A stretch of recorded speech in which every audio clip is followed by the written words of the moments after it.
Ignition switch with an airbag system, you definitely want to make sure to disconnect the battery first. Obviously this battery is going to get serviced as well. By servicing I mean we're going to clean up all the terminals and get rid of all that, what is that stuff? It's not really corrosion.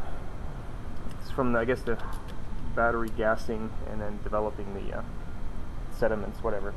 One of my subscribers will know best, or might explain better in the comment section. So anyways, disconnect the battery. I'm just trying to loosen these pins.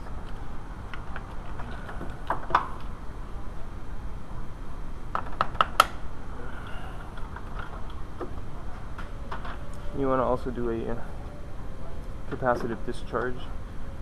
Any stored electricity in the system will get drained like this.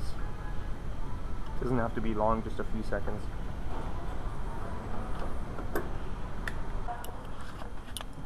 So you want to have the steering wheel in the as straight ahead as it can be, and there's two ways of doing this. You can use a puller to remove the ignition lock housing, or you can remove the whole steering column. I'll put a link in the description. I don't like that method. I prefer the puller method. Both have an advantage, disadvantage, so I'll leave it up to you to choose which one.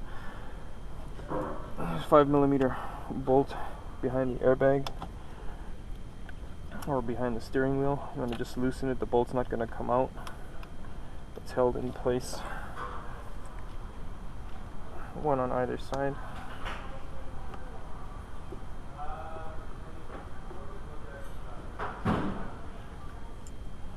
You then lift the airbag forward carefully. There's a connector here. All you do is pry it out carefully, obviously. Helps to use a flathead screwdriver. Let me get one.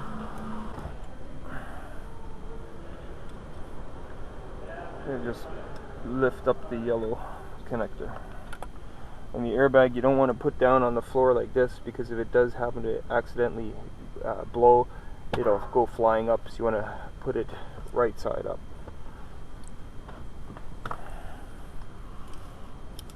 Center steering wheel nut is 24mm.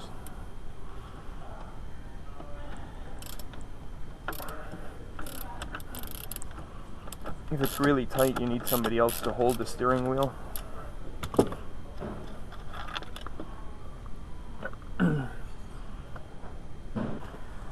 Before you lift it off, you have to disconnect the spiral spring or the clock spring. So you have to remove this bottom trim cover first. 3 Phillips screws.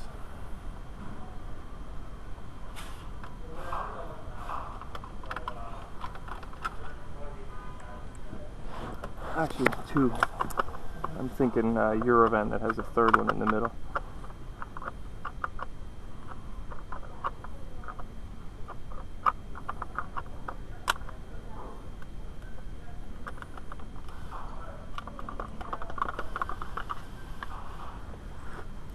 Try not to lose the screws, put them in a place where you'll find them again. And the plastic just pops off after some wiggling.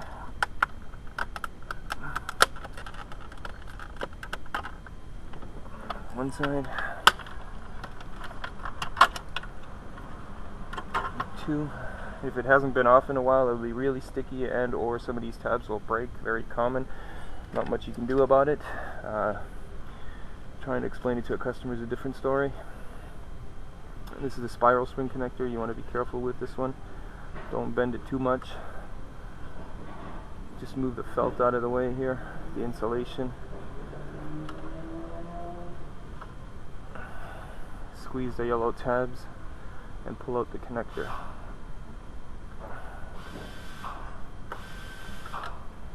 You can even get rid of this stuff. Doesn't really do much, or put it back, whichever. So you just squeeze these little tabs and it comes out of the connector. Steering wheel, fairly straight position, makes assembly easier. There is a mark here, a little dot here, and a little dot on the steering wheel, that little line. So later on you do want to line those up, but the problem is this collar nut is going to be pulled off or pressed off.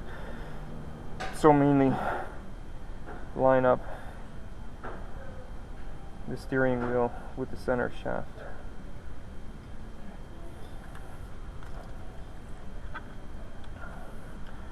And be careful with the spiral spring, you don't want to move it excessively because then you'll overwind the windings and they can break.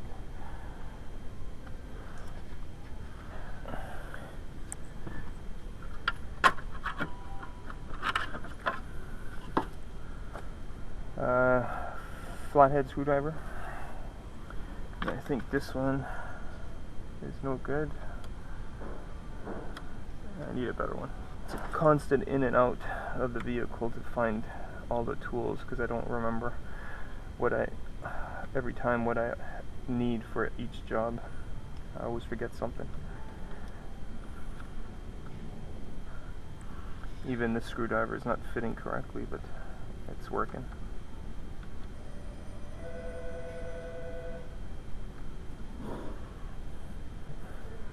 As long as they're loose, you can leave them in place.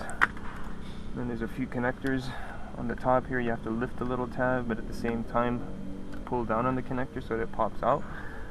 And then at the bottom end here, there's a little release tab. You got to push using a screwdriver, and then pushing out helps. So that's one. Same thing for this other one. Lift up the top, pull out the connector at the, and then do the same thing at the bottom.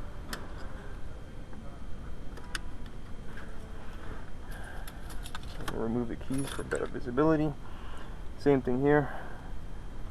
Lift the locking tab, pull on the connector so that it's angled a bit, push in the other connector on the other side, and pull the tab out, or the harness. And the red one, same thing. The guy on the phone, I guess he was in yesterday. Just got interrupted, sorry. So with all the connectors off, this assembly comes off. Just set that aside. There is a screw here, which is, it's got a breakaway head basically from factory, and there's just a little felt strip here that covers the threads a little bit. You don't really have to touch that. I'm just moving that so you can see the bolt popping out on the other side here. But this bolt, you can see it's a rounded tip with a rusty center. So at one point there was a little head here, and so what happens is that you tighten this bolt down, and then once the bolt is tight, this head will break off. It's basically a security bolt, but you can see here it's actually loose. I can just wiggle it with my fingers. So over time, I guess they come loose, and which can make things easier. Sometimes if they're really tight, you have to get a chisel and hit against here. Tool of the week, watch my chisel usage, and like I said, that can come in handy, or be handy. So anyways, this bolt is out, and so the lock housing is pretty much free now, except for this collar locking nut. Ignition switch, there's a tab on the bottom, and at the top you just squeeze them and then you pull the harness plug out.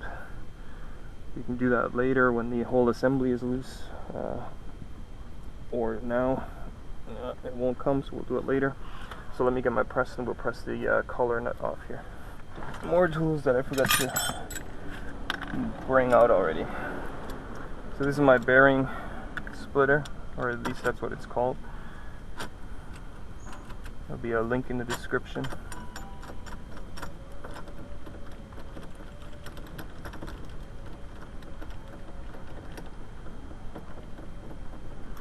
If you do it if you use the other method to remove this ignition switch by means of removing the whole steering column here, not the whole thing, just the steering wheel with the shaft to connect it, you don't have to worry about steering wheel alignment as much, because you're relying on the splines from the universal joint at the bottom of the steering wheel, or at the steering shaft.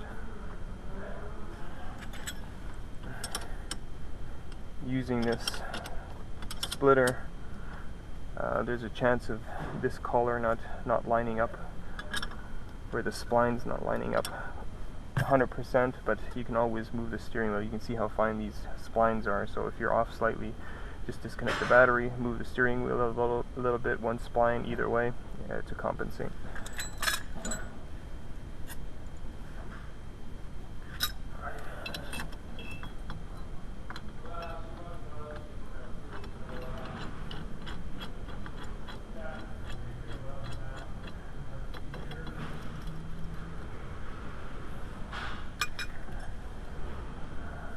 I forgot to put my 10mm bolt in first.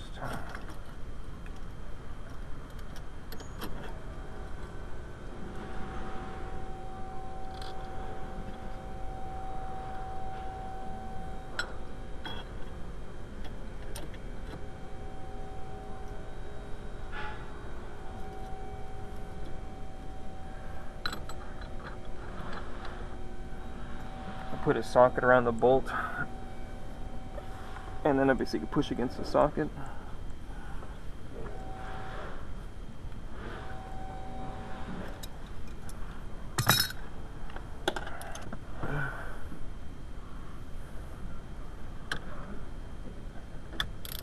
And then carefully start applying pressure.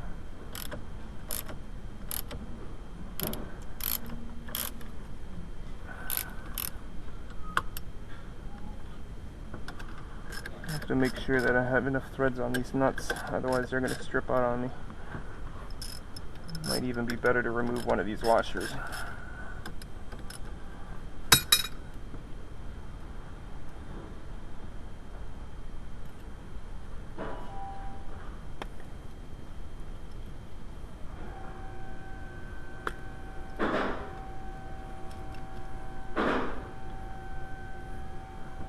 And make sure everything is lined up straight.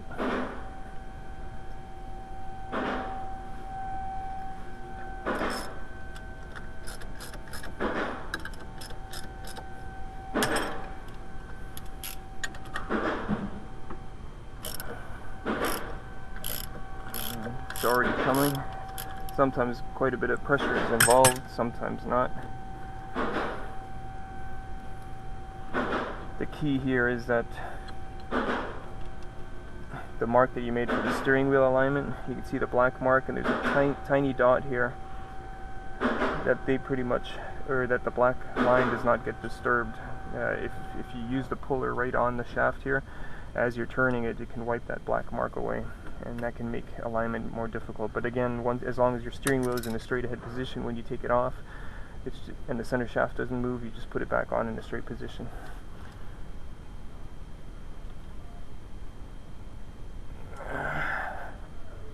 You just wiggle it, ignition switch out, the harness connector. Let's just get this out of the way. There's a spring behind, and then also you'll need to unlock the steering lock with the key so that this assembly can slide up.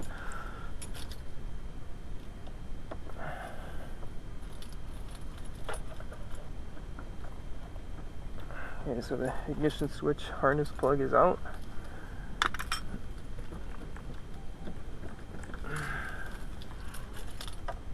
That should come out.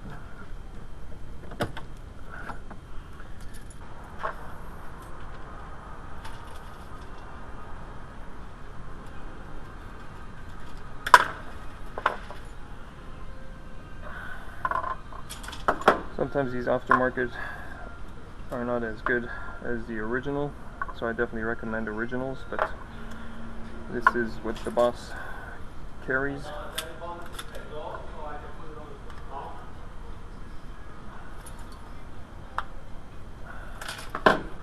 Keep getting interrupted.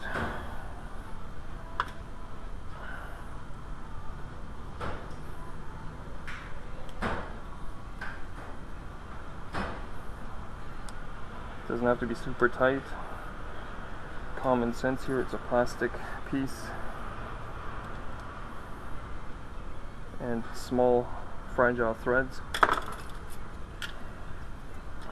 Obviously, once it's in, before you install the whole thing, give it a try. Nice spring action, so this is the on position, start, and it springs back.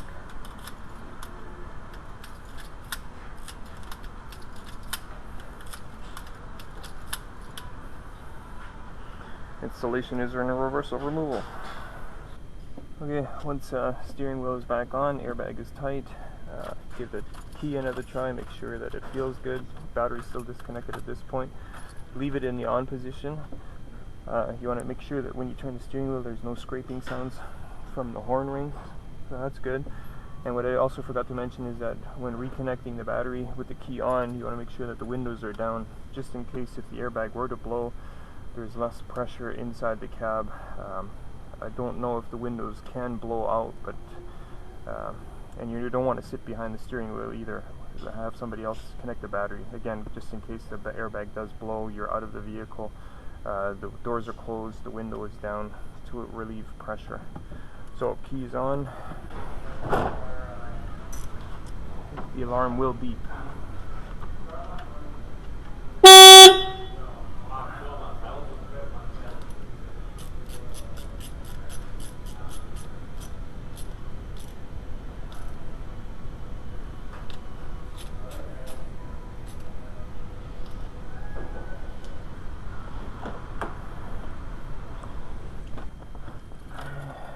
Let's give this a try.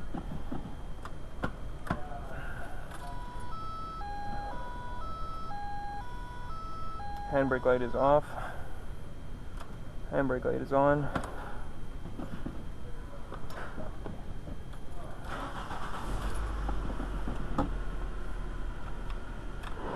Blower motor is working.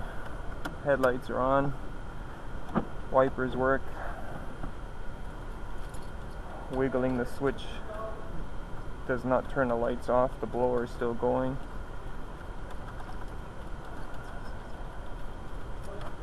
Another successful repair. Till next time. Thanks for watching. Obviously, before starting the repair, make sure you have the safety code for the radio in case you need it. Also, drive it around the block, and I usually find a nice flat road, and I just let go of the steering wheel, make sure that it drives straight. If the steering wheel is offset, then obviously, but the vehicle is driving straight, then obviously the steering wheel needs to be repositioned, in which case you remove the 5mm Allens, remove the airbag, loosen the steering wheel nut, move the steering wheel 1 or 2 splines, and again, you only want to disconnect this with the battery disconnected, just for safety's sake. Otherwise, a code will be set for airbag, and the potential for static discharge could set it off. Okay, that's it this time for sure, I think.